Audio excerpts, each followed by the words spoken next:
स्वागत है हमारे यूट्यूब चैनल में। अब हम बात करने वाले हैं डेटा एंट्री के क्लास 12th के सेकंड चैप्टर के बारे में, जो कि NIOS स्टूडेंट के लिए है।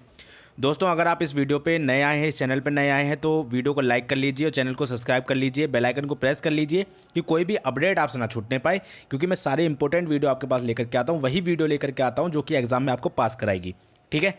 सो आप लोगों ने पिछली बार भी 10th क्लास में भी ये देख लिया होगा। अब ये 12th क्लास की पूरी सीरीज़ यहाँ पे पढ़ रही है, जो कि बहुत ज़्यादा इंपॉर्टेंट है। बिना देरी करे, बिना किसी बात को आगे बढ़ाए, मैं शुरुआत करता हूँ वीडियो की। चैप्टर 2 की आज हम बात करने जा रहे हैं। तो चैप्टर 2 क्या है, देखिए इसमें कुछ क्वेश्चन है आपके। Write short notes on the recycle bin. Recycle bin क्या होता है? देखिए आपने देखा होगा कि जब हम लोग हमारे घर में एक डस्टबिन होती है, ठीक है। क्या होता है कि हम अपना जैसे कागज़ वागज़ बहुत सारे फैले हुए हमने उठाए, भरे और डस्टबिन में फेंक दिए, जो काम के नहीं है वो भी, ठीक है। जो काम के नहीं है वही फेंकते हैं हम अक्सर। तो हमने क्या क्या उठा के फेंक दिया। लेकिन कभी कभी क्या होता है, जब हम कागज़ खोज रहे होते हैं और डस्टबिन में हमारा जब सामान रखा हुआ होता है, तो क्या होता है, हम खोज रहे होते हैं तो हमें पता चलता है कहीं हमने डस्टबिन में तो नहीं डाल दिया। तो हम डस्टबिन में जाकर के दोबारा चेक करने लगते हैं। यानी कि जो भी हमारे काम की चीज़ें नहीं है उसको उठा करके हमने डस्टबिन में डाल दिया, अगर ज़रूरत है तो उसको हमने वापस निकाल लिया। तो यही होता है रिसाइकल बिन का काम। कंप्यूटर के अंदर, मोबाइल के अंदर एक रिसाइकल बिन ऑप्शन होता है, जिसके अंदर अगर आप किसी भी फाइल को डिलीट करते हैं, किसी फ़ोटो को डिलीट करते हैं, किसी इमेज को डिलीट करते हैं, किसी भी आप फाइल को डिलीट करते हैं, तो उसमें क्या होता है कि आपका जो भी फाइल डिलीट हुई होती है वो फोल्डर या फाइल उस रिसाइकल बिन के जो ऑप्शन है, जो एक फोल्डर है, उसमें जाकर के स्टोर हो जाता है। ठीक है। अगर आपको वहाँ से कोई इंपॉर्टेंट फाइल चाहिए तो आप वहाँ से जाकर के उसमें रिस्टोर क्लिक करेंगे तो रिस्टोर के या डिलीट दो ऑप्शन आएंगे। रिस्टोर करेंगे तो दोबारा वापस आ जाएगा आपका वो फाइल, अगर डिलीट करेंगे तो हमेशा के लिए वो डिलीट हो जाएगा। ठीक है। तो रिसाइकल बिन का सिंपली, जो रिसाइकल बिन है, सिंपली उसका यही होता है। और देखेंगे आप स्क्रीन पे रिसाइकल बिन का बॉक्स बना करके दिखाया गया है, वो एक डस्टबिन की तरह बना हुआ होता है। ठीक है। अब बात करते हैं कि explain the terms operating system. Operating system क्या होता है? भाई देखो, आपको पता है कि अगर हमें किसी भी मोबाइल को चलाना होता है तो उसके ऊपर स्क्रीन दिखनी होती है। वो स्क्रीन क्या होती है? एक ऑपरेटिंग सिस्टम होता है, यानी कि एक ऐसा सॉफ्टवेयर होता है जो कि आपके कंप्यूटर को रन करता है। ठीक है। या फिर आपका जो मोबाइल होता है उसको रन करता है। आप कंप्यूटर की हम बात कर रहे हैं तो कंप्यूटर को रन करने के लिए कुछ सॉफ्टवेयर की ज़रूरत होती है, जैसे कि हम विंडो की बात करते हैं, window 95, 98, 2000, XP, Unix, Linux, Android. ठीक है। उसके अलावा हम बात करते हैं, अभी एंड्रॉयड हमारे पास जो हमारे पास विंडो है, विंडो XP है ही है, उसके अलावा अल्टीमेट है। ठीक है। विंडो 7 है, विंडो 8.1 है, विंडो 10 है, विंडो 10.1। ये जो हमारे पास विंडोज़ हैं, ये सारी हमारी ऑपरेटिंग सिस्टम कहलाते हैं, जो कि हमारे सॉफ्टवेयर और हार्डवेयर को इंटरेक्शन करती हैं आपस में और ये पूरे सिस्टम को चलाती हैं। ठीक है। यही ऑपरेशन सिस्टम आपके मॉनिटर को भी चलाता है, प्रिंटर को भी, माउस को भी, कीबोर्ड को भी, हार्ड ड्राइव को भी और एप्लीकेशन को भी यही चलाता है। यही अगले क्वेश्चन की ओर बढ़ते हैं। How can you delete a folder और फाइल? किसी भी फोल्डर या फाइल को डिलीट करने के लिए आप डायरेक्टली जाकर के उस फोल्डर पे क्लिक कर लेंगे। आप माउस से राइट क्लिक कर लेंगे।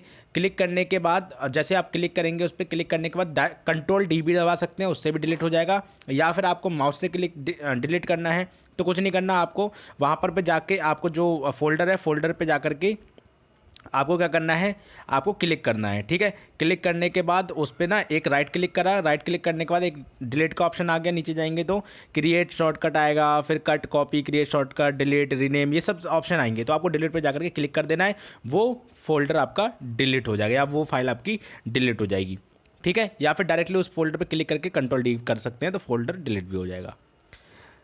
फोर्थ क्वेश्चन की ओर बढ़ते हैं। Right the steps of search of file और फोल्डर। अगर किसी भी फोल्डर या फाइल को सर्च करना है तो सर्च ऑप्शन का यूज़ क्या है, वो स्टेप हमें बताना है। तो देखिए यहाँ पर 4 स्टेप होते हैं। ठीक है। लेकिन अभी हम बात करते हैं, यहाँ पे कुछ स्टेप्स हैं हमारे सामने। देखिए पहले स्टेप्स की हम बात करें तो सिंपली आपको क्या करना है, आपको विंडो R करके आप सर्च कर सकते हैं। ठीक है। लेकिन विंडो R करके सर्च करने में बहुत कम मिल पाते हैं हमें। लेकिन अब दूसरा हमारे पास एक और ऑप्शन होता है, जो कि मेनली 2 ऑप्शन के बारे में बात करेंगे हम यहाँ पर, जो कि आपके कोर्स में भी दिए हुए हैं। इसमें देखिए सर्च का एक ऑप्शन होगा, आप स्टार्ट बटन पे जाएंगे। स्टार्ट बटन पे जाने के बाद वहाँ पर एक क्या नाम है, फाइंड का ऑप्शन आएगा। ठीक है। वहाँ पर देखेंगे रन के जस्ट ऊपर सर्च का ऑप्शन आएगा। सर्च में जाकर के आप क्लिक कर देंगे। जब सर्च का ऑप्शन आएगा वहाँ पर आप कोई भी चीज़, चाहे वो फोल्डर का नाम हो या फाइल का नाम हो, तो वो आसानी से वहाँ से खोज सकते हैं। ये बहुत फ़ायदेमंद होता है हमारे सिस्टम में। Question number 5, write the steps to create a new folder in window XP. Window XP के अंदर हमें फोल्डर नया बनाना है तो कैसे बनाएंगे। तो सिंपल सा एक स्टेप है, कुछ नहीं करना आपको। देखो, आपको वो लोकेशन देखनी है जहाँ पर आपको वो फोल्डर बनाना है, ठीक है। लाइक आपको विंडो सी में बनाना है, विंडो डी में बनाना है, सॉरी जो लोकल डिस्क डी है या लोकल डिस्क ई है, एफ है, उसमें किस में बनाना है आपको वो देखना होता है, या कंप्यूटर कौन से उसमें फोल्डर बनाना है वो देखना है, ठीक है। या किसी फोल्डर के फोल्डर में बनाना है वो भी देखना है। तो आपको क्या करना है, उसमें एंटर हो जाना है। एंटर होने के बाद आपको राइट क्लिक करना है। राइट क्लिक करने के बाद आपको सेलेक्ट करना है न्यू ऑप्शन आएगा, उस पर क्लिक कर देना है। उस पर करने के बाद सेलेक्ट फोल्डर लिख के आएगा, सेलेक्ट फोल्डर क्लिक कर देना है। और फिर आपको क्या होगा, जो फोल्डर होगा वो दिख जाएगा, ठीक है। अब उस फोल्डर का नाम जो होगा वो न्यू फोल्डर होगा। अगर आप इसको चेंज करना चाहते हैं तो रीनेम के ऑप्शन पे जा करके आप चेंज कर सकते हैं, या फिर डबल क्लिक करके उस पर जो फोल्डर का नाम है उस पर डबल क्लिक करके आप उसका नेम भी चेंज कर सकते हैं। तो आसानी से ये आपका यहाँ से नया फोल्डर बन जाता है, ठीक है।